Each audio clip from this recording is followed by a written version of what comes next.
prej sem imela že Instagram narejen, ampak za Gain svet, za promocijo in tako in za spremljanje objav sem si pa šele takrat Facebook naložila, ker ga sploh ne znam še zdaj do danes uporabljati. Se mi zdi, da to bolj vama prepuščam, sta bolj domača na tem. Ja, ker so tako stare. Right. Ne, no, ni bilo tako mišljeno. Jaz sem konstantno borbo s temi gesli. Tudi moja konstantna borba. Peter, tudi če bi sam sebi hotel odreti v profil, ne more. Po moje sem malo bolj odgovorna postala, kar se tega tiče, kot sem prej rekla, da malo pač premislim, kaj naredim, preden to naredim. Dej, ustavil se malo, pa razmisli, da bi to temu človeku zares rekel v obraz.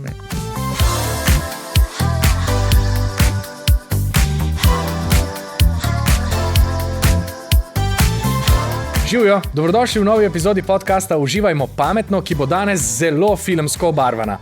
Z nami sta Uma Štader, glavna igralka v filmu Gain svet 2 in 3, živjo Uma. Živjo. In Peter Bratuša, soscenarist in režiser filmov Gain svet 1, 2 in 3. Tako je. Super, da sta se mi pridružila. Vidim, da sta že uigran duet, ampak prepričan sem, da nas zdaj na začetku vse zanima, kaj nam lahko poveste o Gainem svetu 3. Ja, mislim, par stvari lahko. Ne? Recimo to, da se zgodi na prvi dan, ko gre Gaja v prvi dan gimnazije in sreči čist nove sošolce, ki mogoče niso vsi čist simpatični in zelo prijazni do nje, raznenega. Ne? Ja. Kdo je ta eden oziroma? Ja, ta en, ki potem malo se nekaj začne dogajati. Mogoče je celo malo všeč rata, ampak... Mislim, da je kar precej všeč, ampak dobro, okay. Odvisno z katerega gledišča, ali kaj? Ja, mislim, dobro, zdaj, veš, Gaj je všeč. Gaj je všeč. Gaja torej vstopa v srednjo šolo. Tako je, prvi letnik gimnazije. Kaj pa tematsko? Recimo, spomnim se, da je bilo prej v prvih 2 filmih kot tema izpostavljeno bodisi so bile izpostavljene spletne nevarnosti, spletni plenilci ali pa kraja identitete. A nam lahko izdata okrog česa se pa tu vrtimo v trojki? Mislim, da so to v glavnem konflikti medvrstniški konflikti. Da je to neka osnovna tema, pa nasplošno je poudarek na konfliktih. In v bistvu ti konflikti so lahko seveda majhni, dva se skregata in se pač ne razumeta in potem ta zadeva lahko preraste v nekaj večjega, kar je lahko recimo vojna. Celo tega se dotikamo. Ampak zdaj to pa ne moramo izdati kako. Zakaj pa je zdaj najboljši čas za ta film? Jaz mislim, da je 4 leta, na vsake 4 leta pride ena zadeva. Glede na to, da je to pač tretji del, je pač idealno, da pride po 4 letih. Ker malo taka tradicija rata, da vsake 4 leta greš en Gain svet pogledati. Tako kot olimpijske. Zgodi se na 4 leta in pač to je zdaj to rabimo. Ja. Ok, cool. Zdaj, Uma, ti si Gajo spremljala od 14. do 16. leta, ampak v resnici pa je ta tvoj življenjski čas bil daljši. Je res. Kaj bi rekla, kako si se pa ti spremenila od začetka snemanega Gajinega sveta pa do danes? Veliko. Jaz bi rekla, da veliko se je zgodilo tudi v mojem zasebnem življenju. Ampak predvsem se mi zdi, da sem odrasla v tem smislu, da znam mogoče malo bolj prevzemati odgovornosti, da malo razmislim, preden naredim kaj ali pa preden kaj rečem. Tako da to, no. A misliš, da je posledica tega tudi življenje na filmskem setu? Ja, definitivno. Da si se mogoče enih stvari morala priučiti tudi tam? Ja, definitivno. Jaz, ko smo snimali Gain svet 2, sem en mesec sama živela v apartmaju, sicer mi nič ni manjkalo, seveda je bilo poskrbljen za moje obroke, ampak vseeno, tako je bil en tak šola življenja, če lahko temu tako rečem. Peter zelo kima v zadnje. Jaz bi rekel, da je edino to, da se Uma ni dosti spremenila na srečo. Aha, v kakem smislu? Potem, da je bila že od začetka neizmerno prijetna oseba in da je bilo res tako meni osebno in vsem nam blazno lepo dela z njo in me veseli, da se ta del nje ni spremenil. No, hvala lepa. Super, to je ful lepo slišati. Kaj pa digitalno, Uma? To je bilo ravno tudi zate eno tako obdobje, ko si predstavljam, si se prvič srečala s tehnologijo bolj zares. Kako se je pa tvoje digitalno življenje spremenilo v tem času? Jaz bi rekla, da sem mogoče malo bolj redno začela objavljati na socialnih omrežjih, da sem si tudi kakšno socialno omrežje ustvarila. Jaz imam Facebook pravzaprav od začetka snemanja, prej ga sploh nisem uporabljala. po moje sem malo bolj odgovorna postala, kar se tega tiče, kot sem prej rekla, da malo pač premislim, kaj naredim, preden to naredim. Cool. Predvsem sem te to vprašal zato, ker vem, da si ti mladim svetovala, naj čim kasneje vstopijo v ta svet družbenih omrežij. Zakaj pa to? Jaz še zmeri stojim za tem. Meni se zdi, da je prav in da je pomembno, da se v resničnem življenju prvo naučimo zgraditi medsebojne odnose in šele to lahko prenesemo v nek digitalni svet, ker če nam tle štima vse, pa bomo tudi tam lažje funkcionirali. Pa si kdaj naletela na kakšno nasprotno mnenje, recimo pri vrstnikih ali pa v kakih drugih družbah? Mislim, meni se zdi, da je to že zdaj kar neka navada ali pa neka normala, da vsi otroci zelo zgodaj dobijo telefon, pa da se zelo zgodaj začne s temi socialnimi omrežji. Ampak se mi zdi, da vidim tudi jaz, pri ljudeh, ki jih ne poznam, da se to zelo poznano. Ali ti začneš odraščati s telefonom zelo zgodaj, ali pa če mogoče se tega v to prideš malo kasneje. Predvsem je dosti stvari, ki se lahko dosti napak lahko narediš na tem, če recimo pri 14-13 začneš to delati. Se mi zdi, da ne razumeš še usodnosti, ki lahko ta splet ti v bistvu da je to za forever gor. Sej ravno Gajin svet v bistvu vsakem od filmov nagovarja to ciljno skupino teh mladih gledalcev pa družin, da spregovorijo tudi o teh temah ali pa da se jih zavedajo. Petra, ste to že na začetku prav zavestno ukorporirali v DNK, rečemo, te filmske serije, ali je se to prikradlo potem iz potrebe? V bistvu je bilo zavestno, zato ker recimo, seveda je tudi velika razlika. Ko smo z Špelo pisali Enko, je bilo to precej drugače. Ampak že takrat si je videlo, da je ena zadeva, da starši razumejo te osnovne nevarnosti, ki obstajajo. Moraš paziti levo, desno, pogled, ko greš čez cesto in podobne stvari. Potem, kar se pa dogaja v sobi, ko je pač nekdo mladostnik sam s tem kompjuterjem, pa niso imeli pojma. Ampak mislim, da se je to v teh 8 letih začelo malo obračati. Da je ta pozornost na to je močnejša in recimo si domišljam, da smo mi bili en mali kamenček v tej celi zgodbi, ki smo poskusili to nekako potisniti naprej. Ne sem s filmom, tudi z delavnicami, ki smo imeli potem. Pa si se ti, kot rečemo, odrasla oseba, tekom ustvarjanja tega filma, pa tudi snemanj, kaj naučil pa od mladih, recimo glede spleta ali pa glede življenja na spletu? Mislim, kaj je to? Kaj se je zgodilo? Ne, jaz se smejim. To je pisanje konstantno, naredila bi je TikTok, na dvojki, tako da sem malo tudi TikTok, ampak če sva čisto iskrena, se mi zdi, da tudi Peter veliko mene nauči. Danes me je naučil, recimo, da lahko v klicu vključijo še tretjo osebo in se potem trije kar telefonirajo skupaj, kaj sploh nisem vedela, da obstaja. Tako da jaz mislim, da se učimo eno od drugega. Te stale telefonske, to je za vlado. Ja. Okay, to je izmenjava znanj v vsakem primeru. Ok, super. Ker smo tu govorili o medijski psihologiji, medijski vzgoji, velikokrat poudarjamo to, da je fino, potem, ko gledamo recimo film ali pa kakršnokoli vsebino že, o njem govoriti, ali v družini, ali s prijatelji, ali kakorkoli. Kaj bi bila vajina idealna slika, recimo po tem, ko gledalci pogledajo film, kaj se zgodi potem? Mogoče vsakega posebej vprašam. Mislim, jaz sem že tako navajena od doma, da ko film pogledaš, da ni to sam v bistvu ena vsebina, ki gre mimo tebe, ampak da se o filmu tudi pogovoriš. Meni se zdi fajn, da nekako, ko pogledaš film, probaš najti smisel, ker se mi zdi, da vsak film ima neko sporočilo ali pa nek nauk. Že če vzameš se 5 minut ali pa 10 minut, da razmišljaš o tem, kaj te ta film proba naučiti, se mi zdi, da je to lahko zelo nek tak pozitiven učinek, pa neka poučna stvar.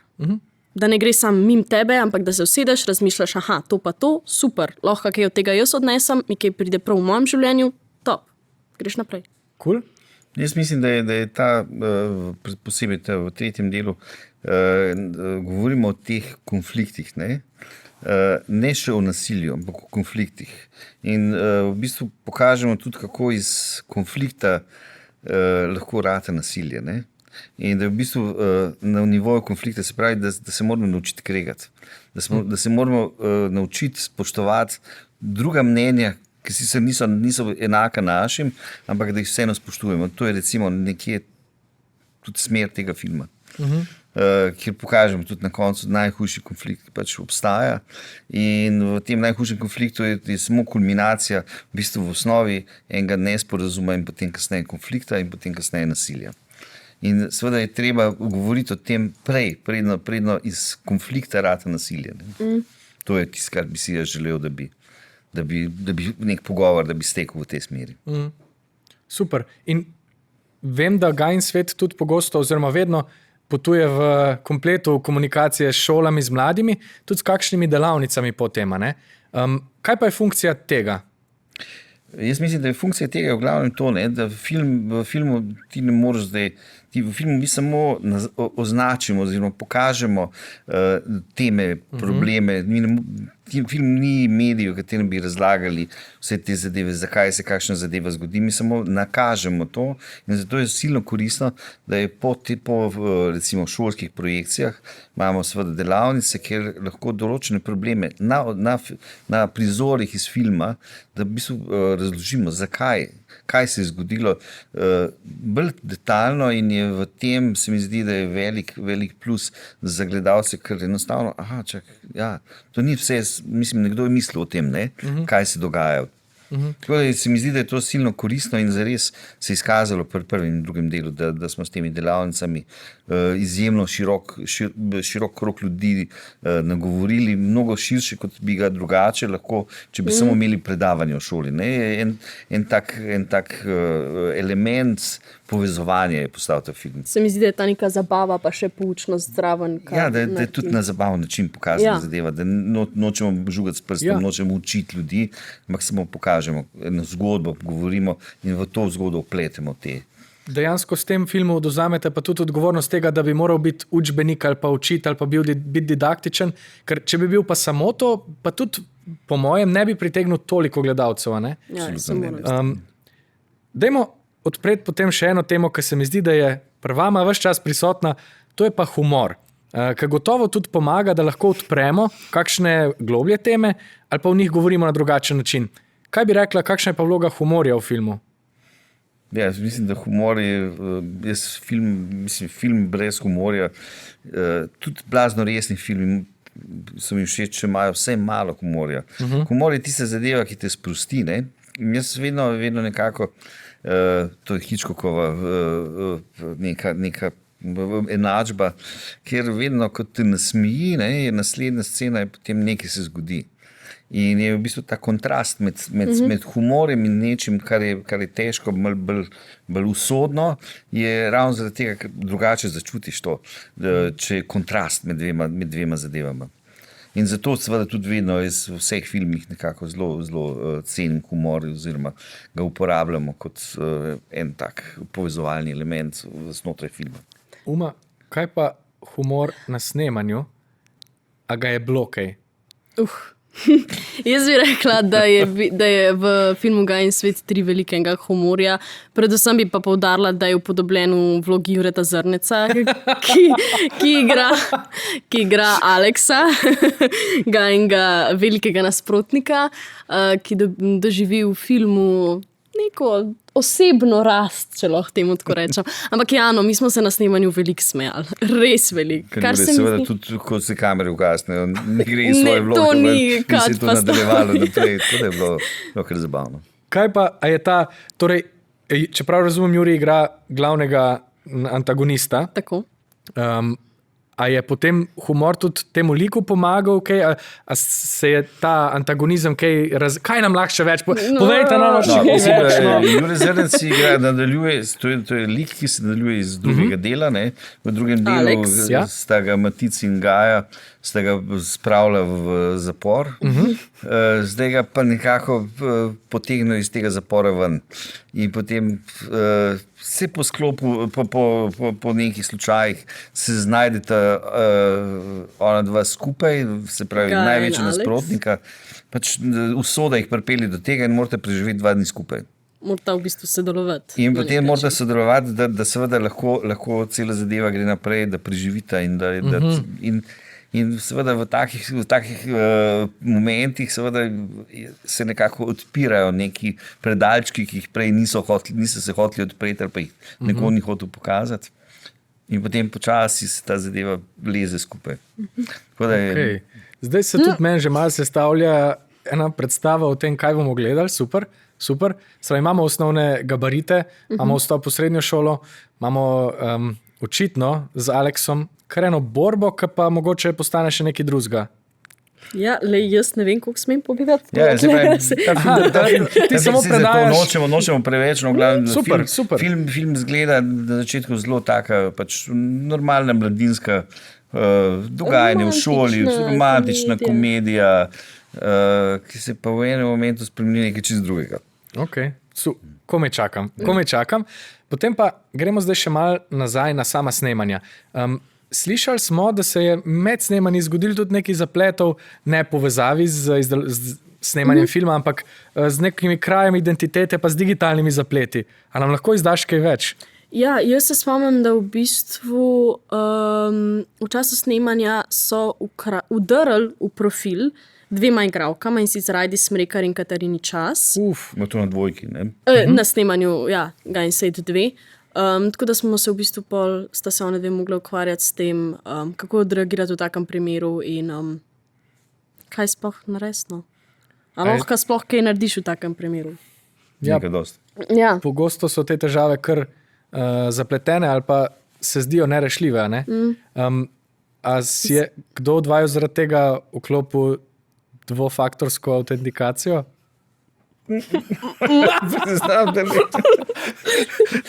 To je največ, to je prva stvar. To je prva stvar, ki je sicer kar mal včasih zoprna, če se prijavljaš z kakega druge naprave ali pa kaj. Ampak ja, je jaz pa lahko... tendiram k temu, da vse pozabljam. Jaz imam konstantno borbo s temi gesli, skranjujem si jih v te keychaine in vse skupaj, ampak to nič ne pomaga, ker pol ne najdem. In potem sem v tem mestnem prostoru, da se ne morem na novo prijaviti, ampak unga gesla, to je moja konstantna borba. Peter, tudi če bi sam sebi hotel odreti v profil, ne more. Jaz mislim, da se on s tem bori. To je dobra zaščita na nek način, da si ves čas izmuzljiv pola, ne? To je. Ok, super. Kaj pa sicer na snemanjih, a opažata, meni se zdi, da je zadnje čase tudi telefon kot tak na snemanjih postal lahko zadržek ali pa težava in da smo se nekako igralci tudi odločili, pa cela ekipa, telefon damo, ko delamo stran, ker nas sicer lahko hitro zapelje. A se je kaj tazga dogajalo tudi pri vas? Imate zelo široko starostno skupino? Vem, da smo imeli boks za telefone. Ok. Pri dvojki pol ne več. Na tem snemanju sem imel z enimi parimi ljudmi probleme mislim, ker vedno je to šum, ne? Se mi zdi, nima to veze za starostjo. To je lahko pri mladih in pri starejših. To je bil bolj pri starejših kot pri mladih. Zdaj sem sam sebe izločati, ne se ti Jaz sem v redu, jaz nisem mlad. To mislim, da je ta disciplina. Mislim, ker je distrakcija. Tudi če on sam nekaj gledam, se moram en mail napisati. Mislim, ne, v tem času ti čutiš, da je nek šum nastal in to je strašno zoprno. Jaz mislim, da bo zadeva šla v tej smeri, da se bomo enostavno dogovorili, da pač tega ni več. Ne? Vse snemanje je super zabavno, ampak to je vsem tvoj poklic. Tako da se mi zdi, ker si na delovnem mestu, pač moraš biti zbran in to, da odložiš telefon in da ga ugasneš, je najmanj. Pa celo enako kot recimo na kosilu ali pa na nekem družabnem srečanju, če mi ponavljamo tekst ali pa imamo vajo, pa je tule en telefon, ki vsake toliko tripne, a ne? Že to nas vse, že zdaj sem videl, neke obvestilje, kaj se je zgodilo. In kar naenkrat me odpelje drugam, ven iz tega sveta, ki ga ustvarjamo, recimo na setu. V trojki pa potem niste imeli nobenih takih bolj rigoroznih pravil, ni bilo nobenih... Mislim, bilo snemanje bilo izjemno naporno, ker smo imeli strašno malo časa. Mislim, film smo morali posneti v 27 dnevih. V bistvu samo zaradi tega, mislim, bi lahko malo podaljšali, ampak problem je v tem, da so igralci toliko ste upeti v razne stvari in enostavno je bilo, točno toliko časa smo imeli in smo morali narediti, tako da je bilo zelo naporen tempo ves čas in je tu bila v bistvu neka taka zbranost, ki je zahtevala tudi to, da ni bilo na snemanjih, včasih je tako malo laid back, kakšen moment na tem snemanju, ne vem, če je bilo kdaj sploh laid back. To. No, si pa Peter ni nič olajšal, glede na to, da je v filmu vključil dojenčka, psa in vojaške helikopterje. Pa še tebe, ne? Ja, thanks. A si bila ti kdaj tudi varuška ali pa policaj mlajšim? Ja, Jaz zdaj ful uživam. Kaj so bile te taktike? Ja, preusmiraš pozornost drugam, se da. Pa mogoče ne, da mu daš lih telefon v roke, a ne, se probaš ti nekako ukvarjati z njim, ker to na dolgi rok boljš deluje. Povedala sta v enem TikToku, ki smo ga snemali prej, da se zgodba Gajinega sveta ni odvijala po resničnih dogodkih, oziroma se ne odvija. A zdaj to lahko izdamo, če nas slučajno kdo posluša zaradi tega. Ja, ne odvija se. Mislim, dosti je fantazijskih stvari. Recimo, zmislili smo si jezik za eno državo, ki ne obstaja. Tako da imamo iviriščino. Tako je. In viriščina. Iviriščina. Iz dežele Iviris. Hudo. To je v bistvu zares je celo zadevo naredila Vesna Kuzmič. Tudi igralka. In je briljantno naredila. Mislim, tako imamo slovnico. Zastavlja si je tako orang, to res imaš slovnico sklanjatve in če se hočeš naučiti, se lahko. Hudo. Ampak vseeno pa so teme v bistvu vzete iz življenja in so vedno del mladih pa odraščanja nasploh, ne? Ja, čeprav ni posnet po resnični zgodbi, se mi zdi, da se lahko skoraj vsak poistoveti vsaj z eno temo iz filma, ker so zelo resnične. Katera tema pa je bila taka, ki je tebe najbolj nagovorila, recimo zdaj, ali pa tako, če pomisliš zdaj za nazaj, katero temo bi izpostavila? Povezanost družine, bi jaz rekla, da kako najstniki, ne glede na to, da smo v nekem procesu odraščanja pa osamosvajanja, vsem potrebujemo nek varen dom, neko družinsko oporo in koliko se pozna, če tega ni. Super. Kaj pa ti, Peter? Kaj bila pa zate? Ne bomo zelo dobro povedali to zadevo. Predvsem to, kaj se zgodi, če tega ni. Ne? To tudi nagovarjam v tem filmu in je prav zres je tudi okoli tega lika, ki ga zdaj ne morem izdati, zakaj je to tako, ne? Da je v bistvu večina ljudi skrene z prave poti oziroma se konča v kakšnem kriminalu, prav zaradi tega, ker enostavno ni nekega stabilnega okolja, ker ni te celice družine. V katerem se postavlja temelji. Tako, in čeprav je ta družina v Gajinem svetu seveda ni idealna, se pravi mama, oče, ampak je v bistvu en tak patchwork, seveda mama gre, oče se zaljubi v nekoga drugega, ampak je zaradi tolerance in v bistvu vlada ena prav lepa harmonija. In to je tisto, kar te pomirja. Hkrati smo tudi to hoteli nagovoriti, da seveda to se dogaja, ne? Da se ljudje ločujejo, da se družine postajajo drugačne in da v bistvu je zelo važno, da se neka dinamika družine nadaljuje z strpnostjo, normalnostjo, ker to seveda se da. To so teme, ki jih mi pogosto prepletamo v našem podcastu z digitalnim svetom. In recimo, če bi lahko več strpnosti, več razumevanja pa nekega spoštovanja prenesli tudi v digitalni svet, se meni zdi, da bi bilo naše digitalno življenje 400-krat lepše. Jaz mislim, da je predvsem ena stvar bistvena. V digitalnem svetu je ta anonimnost. Čisto drugače bi bilo to isto zadevo povedati direktno nikomu, ne? Da bi jaz tebi zdaj govoril, ali pa to nekdo naklofa v neki jezi enkrat. Ne? Ta zadeva je zelo enostavno, se ta neka negativnost in v bistvu nespoštljivost širi in mi zdi, da to je tista zadeva, ki bi tudi bilo treba zelo močno nagovarjati, ne? Na to neko strpnost. Ustavil se malo, pa razmisli, da bi to temu človeku zares rekel v obraz. To je eno od teh stvari, ki se mi zdi, da zelo pogosto razmišljamo o njej. En recept si nam pa tudi ti dala že na začetku, ki si v bistvu rekla, da če najprej poskrbimo zase, pa za svoje odnose tako v resničnosti, ali pa rečemo, resničnost je taka vseobsegajoča beseda, ker za nekoga je tudi digitalno življenje lahko resničnost, ne? Ampak če za njih poskrbimo tako drug z drugim pa uživo, potem bomo verjetno tudi na spletu bolj prijazni, spoštljivi, razumevajoči. A je še kaj tazga, kar se vam zdi, da bi tudi digitalni svet naredilo lepši, boljši, bolj vključujoč, bolj strpen? Jaz bi rekla, da mogoče rečeš drugim to, kar si ti želiš slišati zase, oziroma da drugim ne poveš tega, kar nočeš, da bi drugi govorili tebi. Se pravi, da razmisliš, a bi tebe ta misel prizadela, bi me, super, jo zadržiš zase in to je to. Zdaj sem pomislil, ko si to rekla, a si ti tudi tekom tega na nek način odraščanja v luči medijev doživela kako drugačno izpostavljenost, kot recimo javna oseba, ki je tudi na spletu, pa si zelo postala znana z gajnim svetom, a se te je to kaj drugače dotaknilo kot sicer, a si kaj začutila tega? Jaz mislim, da sem jaz kot oseba dosta občutljiva, kar se tega tiče, tako da si pač probam to nek srcu imeti. Je pa res, da če sem čist popolnoma iskrena, sem zelo mal hate komentarjev ali pa nekih negativnih stvari slišala o sami sebi na internetu, tako kar se tega tiče, nisem imela težav ali pa da bi se mogla s tem neki zelo obremenjevati, spopadati. No super, sej to si želimo v resnici. Ja, definitivno. Tako da jaz imam v bistvu zelo lepo izkušnjo, kar se tega tiče. Se nasplošno tudi, če gledam generalno, mi se tu zelo trudimo, da bi se mladi igralci čim bolj zaščitimo pred raznimi zadevami. Jih tudi poskusimo špelo, vedno jih poskusimo tudi pripraviti na to.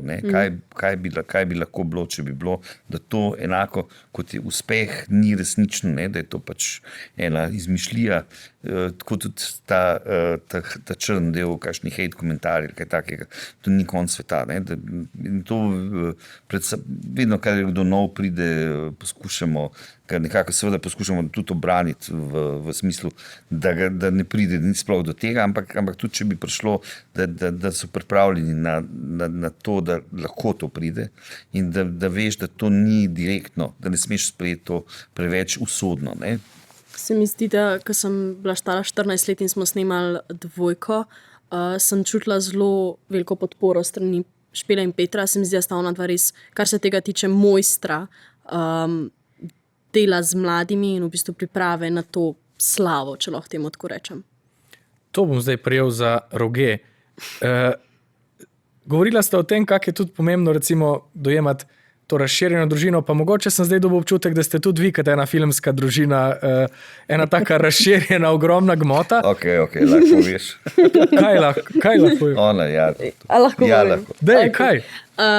Pravzaprav Peter in Špela sta med snemanjem Gaj in svet 3 postala officially moja filmska babi in dedi.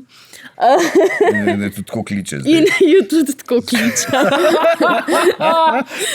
Kaj? Kako se je pa to zgodilo? Okay. Ja. No, med snemanjem snemaš 5 dni, potem imaš 2 dni frej. Med temi 2 dnevi frej sta me povabila na kosilo k njima. Jaz se usedem v taksi, se pripeljem do njiju in ugotovim, da sem doma pozabila denarnico. Kličem Špela, jaz sem pozabila denarnico, lahko prosim prideš dol poračunati taksi. Ja, evo, preletim. In kako zdaj jaz taksistu razložiti, kdo bo zdaj prišel dol? Ja, veste, gospod, sem pozabila denarnico, ampak ne skrbeti, pride moja babi dol plačati. In potem je ta skis bil tako neizmerno, koliko lepo, da hodiš k babi pa dedi in Špela je sam gledala, ko je zelo narobe. Čist navdušen, kako lepo, da svojim starim staršem sem še vedno v stiku in res tako. In to izjemo, včasih dovolim, da ne tako kliču. Vrhunsko. Ja, no. Wow, to je pa zelo lepo. No.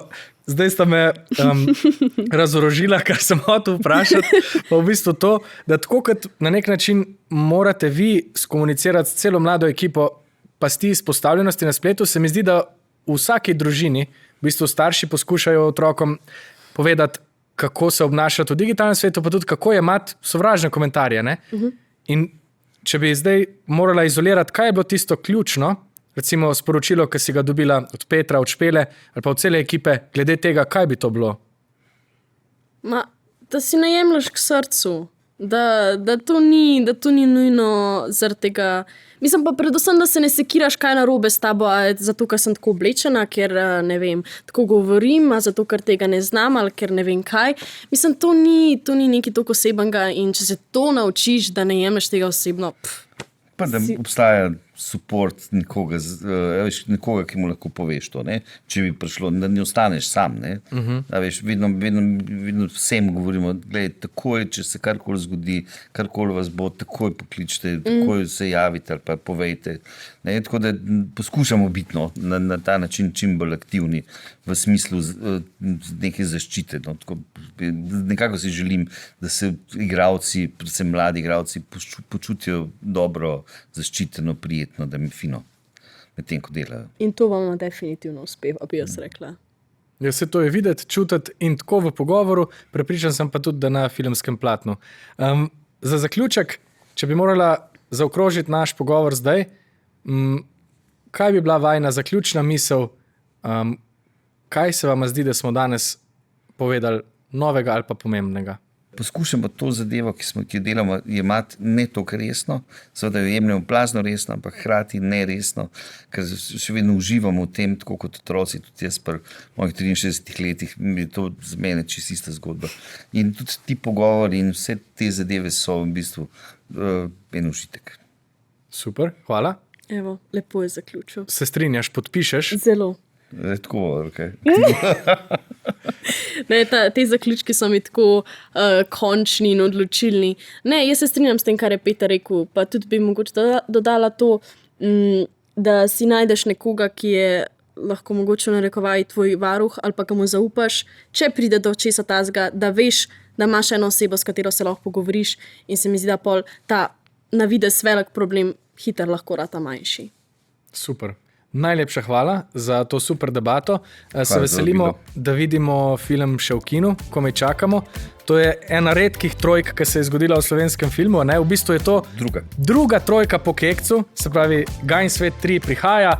Gremo ga gledati, do takrat pa uživajmo pametno. Čau!